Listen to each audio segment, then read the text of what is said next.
नमस्कार, स्वागत है आप सबका। आपके साथ मैं हूं मोनिका सिंह राणा। सबसे पहले रुख करते हैं गुजरात का। प्रधानमंत्री नरेंद्र मोदी क्या कुछ कह रहे हैं, सुनिए। मेरे देश के 40-45 करोड़ श्रमिकों के पसीने का तिलक आज मैं मां भारती के भाल पर कर रहा हूं। देश भर के वो सभी कामगार साथी जो घरों में सेवक के रूप में काम कर रहे हैं, जो घरों से कचरा उठाने का काम करते हैं, कबाड़ से आजीविका कमाते हैं, कोई कपड़े धोने का काम करता है, कोई बर्तन मांजने का काम करता है, कोई खाना पकाने का काम करता है, कोई बच्चों को स्कूल ले जाने लाने का काम करता है, कोई लेबर का काम करता है, कोई खेत के अंदर मजदूरी का काम करता है, कोई सड़कों का निर्माण करता है, कोई सिक्योरिटी के अंदर काम में लगा हुआ है, कोई रेहड़ी ठेली चलाता है, कोई बुनकर है, कोई रिक्शा चलाता है या कोई फिर चाय बेचता है।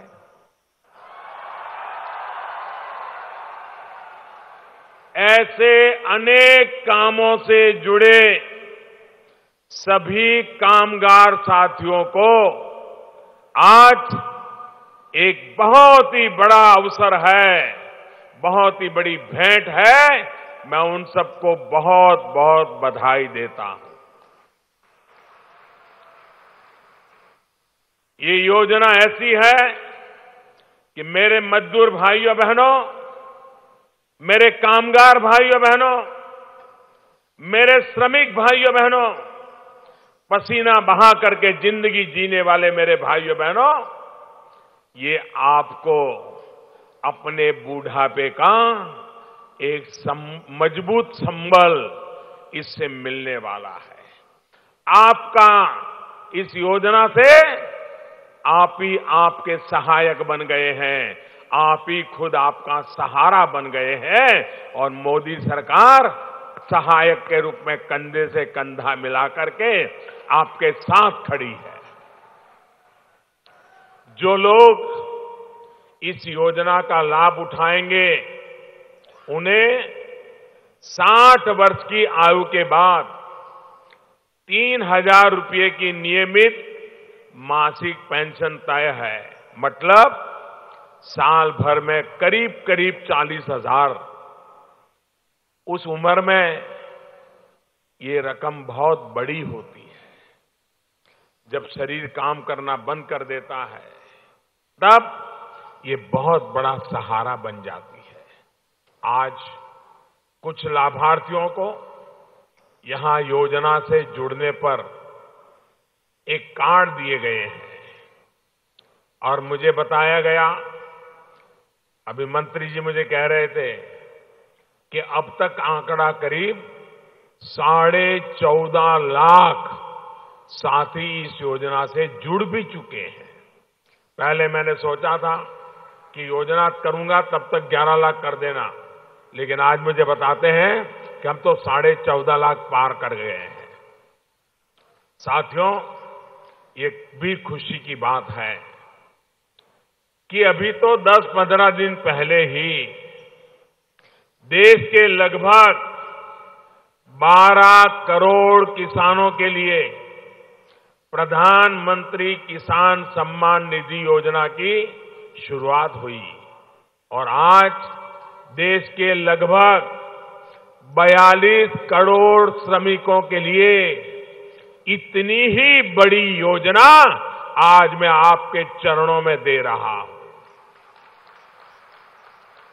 आपके इस प्रधान सेवक की सरकार ने 1 फरवरी को किसानों और असंगठित क्षेत्र के श्रमिक साथियों के लिए इन दोनों योजनाओं की पार्लियामेंट में घोषणा की थी और 1.25 महीने में ही दोनों योजनाएं जमीन पर भी उतार दी गई है।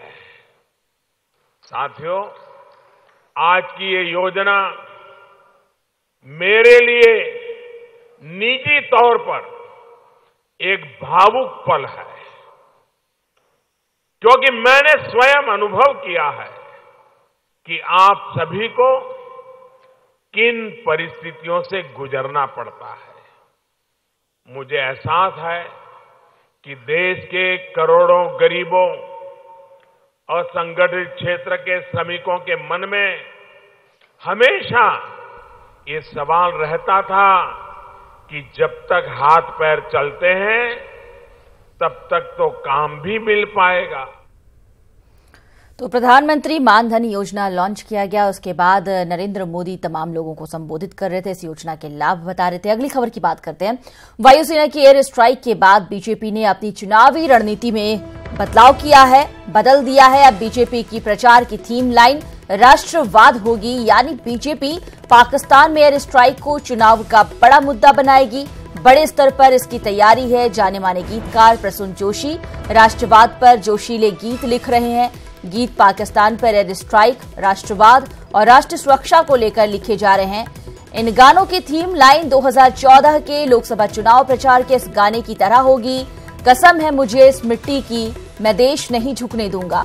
पाकिस्तान पर एयर स्ट्राइक के बाद पीएम मोदी ने राजस्थान के टोंक में इस गाने की पंक्तियां अपने भाषण में गाई थीं। बीजेपी ने चुनावी नारा भी बदला है। 2019 के लोकसभा चुनाव से पहले मोदी सरकार के हर विज्ञापन पर सरकारी नारा है, नामुमकिन भी अब मुमकिन है। आचार संहिता लगने के बाद बीजेपी इस नारे में थोड़ा सा फेरबदल करेगी और पार्टी का नारा होगा, मोदी है तो मुमकिन है। और हमारे साथ बात करने के लिए इस मुद्दे पर हम जुड़ गए हैं हमारे एग्जीक्यूटिव एडिटर अमिताभ अग्निहोत्री जी। अमिताभ अग्निहोत्री जी, चुनावी रणनीति में बदलाव को जो बीजेपी ने ये अपनाया है, इसे किस तरह से देख रहे हैं? देखिए, स्वाभाविक है, बीजेपी अभी पिछले 1 साल से मुद्दों की प्रयोगशाला में भटक रही थी। वो हर मुद्दे को फ्लास्क में डालकर देख रही थी, उसमें केमिकल मिला रही थी, फिर उसका रिएक्शन देख रही थी कि किस मुद्दे में कितनी तासीर है। एक फेरिस्त रही मुद्दों की पिछले 1 साल में, जिनको बीजेपी ने टेस्ट किया लोकसभा चुनाव के मद्देनजर। उसमें ट्रिपल तलाक भी था, उसमें सवर्ण आरक्षण भी था, उसमें अयोध्या भी था, उसमें उज्ज्वला योजना, सौभाग्य योजना, जनधन योजना भी थी। बहुत सारे मुद्दों को बीजेपी ने हिला डुला के देखा, लेकिन ये सच था कि किसी भी एक मुद्दे से बीजेपी का मन नहीं संतुष्ट हो रहा था कि कोई एक मुद्दा इतना बड़ा है क्या जो बीजेपी को सीधे सीधे 2019 की वैतरणी अच्छे ढंग से कंफर्टेबली पार करा दे। ये बीजेपी के सामने अभी से 6 महीने पहले संकट था। लेकिन जब पुलवामा की घटना घटी और उसके बाद जिस ढंग से इंडियन एयरफोर्स ने फाइट बैक किया और जिस तरीके से पाकिस्तान पर प्रहार हुआ, उसने भारतीय जनता पार्टी के लिए दोनों हाथों में लड्डू रख दिए। बीजेपी मुद्दों की पहचान के भटकाव से मुक्त हो गई। उसकी रैंक एंड फाइल ने एक स्थिर चित्त होकर निर्णय कर लिया कि अब यही राइट चॉइस है, अब इसी पर हमको 19 में जाना है चुनाव में। केवल और केवल शौर्य, पराक्रम, जोश, जज्बा, सिर्फ 4 शब्द हैं जिनको अलग अलग ढंग से बीजेपी बुलाने की कोशिश करेगी। और अब अभी विपक्षी दल जब ये कहते हैं कि भारतीय जनता पार्टी अपने चुनावी मंच पर शहीदों के फोटो लगा रही है, तो बीजेपी ने इसका उत्तर दूसरा तैयार कर लिया। विपक्ष से पूछ रहे हैं कि आप क्यों नहीं लगा रहे हो? आपको शहीदों से प्रेम नहीं, आपको सेना से मोहब्बत नहीं, आप भी लगाइए। यानी बीजेपी उस झिझक से भी अपने को दूर कर ले गई कि बीजेपी सेना क्या राजनीतिकरण कर रही है, सेना के पराक्रम को चुनावी विषय बना रही है। उसने उस शर्म से अपने को दूर कर लिया। वो पलटवार कर रही है कि सारे देश में सब लोग एक साथ खड़े होकर सेना की जय जय करो, क्या दिक्कत है? बीजेपी के कई बड़े लीडर्स ने कहा कि राहुल गांधी क्यों नहीं कर रही है काम, उनको भी करना चाहिए, उनको क्या समस्या है, मायावती जी को भी करना चाहिए। और बीजेपी के इस मुद्दे को और ज्यादा ऑक्सीजन दे दी शशि थरूर, ममता बनर्जी, अरविंद केजरीवाल, मायावती जी, दिग्विजय सिंह, इस तरह नवजोत सिंह सिद्धू, इस तरह के जो राजनेता थे विपक्ष के, उन्होंने भारतीय जनता पार्टी को और कंफर्ट जोन में लाके खड़ा कर दिया। बीजेपी समझ गई कि अब ये मुद्दा चुनाव में परिणाम दे सकता है, क्योंकि पूरा देश सेना के मामले में और पाकिस्तान के मामले में, आप सोचिए ये तो पाकिस्तान से दो दो हाथ करने की बात है। बिल्कुल। पाकिस्तान के साथ क्रिकेट का मैच होता है तो भी भारत एक साथ खड़ा होता है। भाजपा इस बात को जान गई, इसीलिए कल आप प्राइम मिनिस्टर का आपने अगर भाषण सुना होगा गुजरात में, बहुत ऑफेंसिव भाषण था, दो टूक था। उन्होंने कहा चुन चुन कर मारेंगे, घर में घुस घुस के मारेंगे, आतंकवादी साथ में पाताल में छुपे होंगे तो भी खोज कर मारूंगा।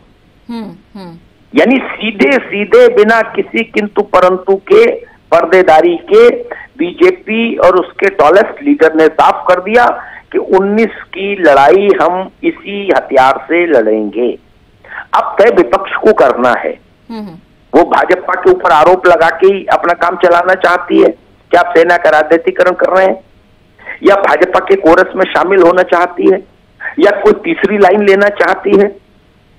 क्योंकि भाजपा के रणनीतिकारों को ये यकीन है कि अब विपक्ष इस चुनाव को रोजगार, किसान, बिजली, पानी, खाद, सड़क से पर केंद्रित नहीं कर पाएगा।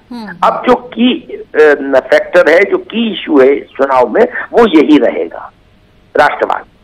इसलिए भाजपा मुतमईन है और उसने बिना किसी झिझक के अपनी रणनीति को नए सिरे से शार्पन कर लिया और ज्यादा फोकस्ड कर लिया और केवल एक इशू पर सारा ध्यान केंद्रित कर दिया। जी, बहुत बहुत शुक्रिया अमिताभ अग्निहोत्री जी। धन्यवाद। तो अब बदलाव, और ये बड़ा बदलाव है जिसका आने वाले वक्त में कहा जा रहा है कि बड़ा असर भी देखने को मिलेगा। पाकिस्तान पर एयर स्ट्राइक के बाद चुनावी रणनीति में बीजेपी ने बड़ा बदलाव कर लिया है। अगली बड़ी खबर की बात करते हैं। अखिलेश और जयंत की प्रेस कॉन्फ्रेंस से आज सपा प्रदेश कार्यालय में संयुक्त प्रेस कॉन्फ्रेंस होगी। सपा बसपा गठबंधन में आरएलडी के शामिल होने का ऐलान होगा।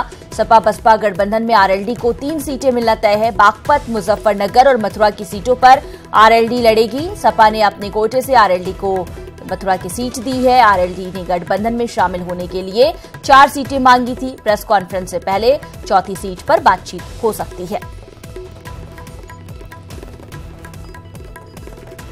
लखनऊ का रुख करते हमारे साथ हमारे सहयोगी मोहम्मद शबाब लाइव जुड़ गए हैं। शबाब, बहुत कम वक्त है जब संयुक्त प्रेस कॉन्फ्रेंस किया जाएगा। अखिलेश यादव और जयंत चौधरी होंगे। इस प्रेस कॉन्फ्रेंस से पहले क्या कुछ सरगर्मी वहां देखने को मिल रही है? किन चीजों पर चर्चा हुई या होने वाली है?